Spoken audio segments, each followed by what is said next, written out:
Seht ihr das da hinten? MSI, Microstar International. Da gehen wir jetzt mal hin. Neben mir steht der Dirk und der wird uns jetzt was zu den neuen Mainboards erzählen, die noch teilgeheim sind. Ja, genau. Also hier handelt es sich jetzt um die ersten Mainboards, auch im Gaming-Bereich für den kommenden Chipsatz von Intel, also Intels Next Generation. Wird noch ein bisschen dauern, bis das rauskommt. Wir zeigen jetzt die ersten Modelle der Gaming-Serie. Nennt sich XXX, dafür steht dann der Chipsatz, der später kommen wird. Gaming 7, Gaming 5, Gaming 3, verschiedene Varianten derselben Ausrichtung. Wodurch zeichnen sich die Boards aus? Es sind natürlich ein paar neue Specialties, die wir da bieten als MSI. Wir sind ja bekannt dafür, mit den Gaming Mainboards ein paar Features zu zeigen, die andere nicht so haben. Wir haben zum Beispiel den neuen Killer-LAN mit auf den Boards integriert, sodass also ein verbesserter Ping und vor allen Dingen auch ein priorisierter Datenverkehr gewährleistet ist. Wenn ich das will, kann ich also ganz individuell konfigurieren. Auf der anderen Seite haben wir jetzt Audio Boost in der zweiten Generation. Das ist ein 600 Ohm Verstärker für den Audioausgang für Kopfhörer oder externe Lautsprecher. Dazu gehört dann auch Sound Blaster Cinema 2. Das ist im Prinzip eine verbesserte Version des Sound Blaster Cinemas, was wir bisher hatten, inklusive eben 3D Surround Sound. Das ist also, der gewährleistet im Prinzip, dass ich einerseits einen guten Surround Sound habe, auf der anderen Seite aber auch, wenn ich im Team zum Beispiel im Kriegsspiel spiele, dass ich da mit meinen Kollegen auch, mit meinen Teamkameraden dann auch kommunizieren kann, ohne dann gestört zu werden durch die Umgebungsgeräusche. Ganz wichtiges Feature bei diesen Boards, bei allen Boards, ist der M2-Slot.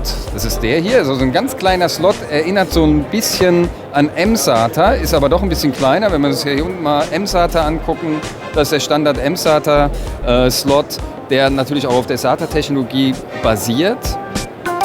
Bei dem M2 handelt es sich um SATA Express, das heißt basiert auf PCI Express, greift also auf die PCI Express Lanes zu und hat insofern eine wesentlich höhere Performance.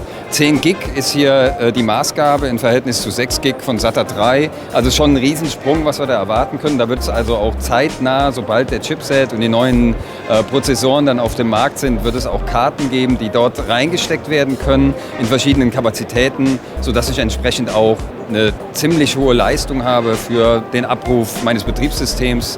Ich kann natürlich dann auf der Karte auch meine Spiele installieren und habe eine riesen Performance. Dazu dann noch eine fette Festplatte, dann habe ich rundum ein glückliches System.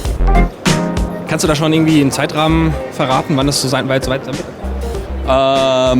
Ich würde sagen Mitte Q2. Alles klar. Genauer darf ich es nicht sagen, aber so kann man sich schon mal daran orientieren. Alles klar, besten Dank. Ciao. Gerne. Wir haben gerade noch was Spannendes bei MSI am Stand gefunden. Dirk, was ist denn das Tolles? Ja, das ist das M-Power Max. Jetzt weniger für Gaming, natürlich auch für Gaming geeignet, aber hauptsächlich für Overclocker, für Leute, die echt die volle Performance brauchen. Auch das wieder mit dem neuen Chipset für die neue CPU-Generation, für das Upgrade von Intel, was wir jetzt in Q2 erwarten können. Hier haben wir natürlich alle Features, die die Gaming-Boards auch haben, plus zusätzliche Wandler, mehr Phasen und mehr Power, um sagen wir mal, das Letzte aus dem System rauszuholen. Dürfen wir gespannt sein, was da noch alles kommt. Das Ganze dann im schönen Gelb-Schwarz. Davon können wir auf jeden Fall schon mal ausgehen. Wir sehen ja hier die M-Power-Serie mit M-Power Max, M-Power und auch das X-Power. Das absolute High-End-Board vom Z87. Das wäre dann quasi so der erste Vertreter der Nachfolgegeneration. Und dann im Retail-Regal auch mit Kühlung und allem drum und dran. Also ja, natürlich.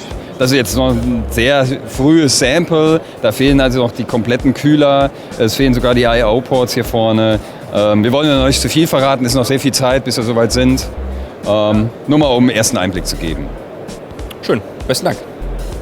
Passend zu den gelben Boards gibt es bei MSI natürlich auch gelbe Grafikkarten. Wir haben jetzt hier vor uns die Lightning und Hawk Serie und da gibt es zwei ganz besondere Karten, nämlich die GTX 87 Ti Lightning und die 92X Lightning. Ja, Dirk, erzähl doch mal was dazu. Ja, wenn wir uns jetzt hier erstmal das obere Produkt angucken, die GTX 780 Ti Lightning, das ist ein Modell, was wir im Prinzip nur für quasi mindestens mal semi-professionelle Overclocker zur Verfügung stellen. Ist also so in Europa nicht im freien Handel erhältlich. Ist also eine sehr spezielle Karte.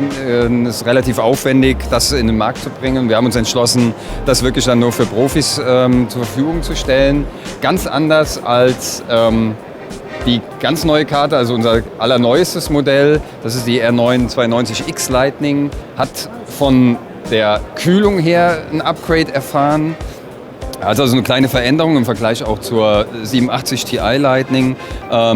Es ist eine Heatpipe weniger, es ist mehr Platz für einen ordentlichen Luftstrom intern, sodass wir also hier wirklich, obwohl es eine getunte High-End-Karte ist, dass wir hier bei Full Load auf maximal 70 Grad kommen. Und das ist eine enorme Leistung. Das wäre also quasi dann das Niveau, was ich mit einer Standard GTX 750 Ti Referenzkarte erreiche.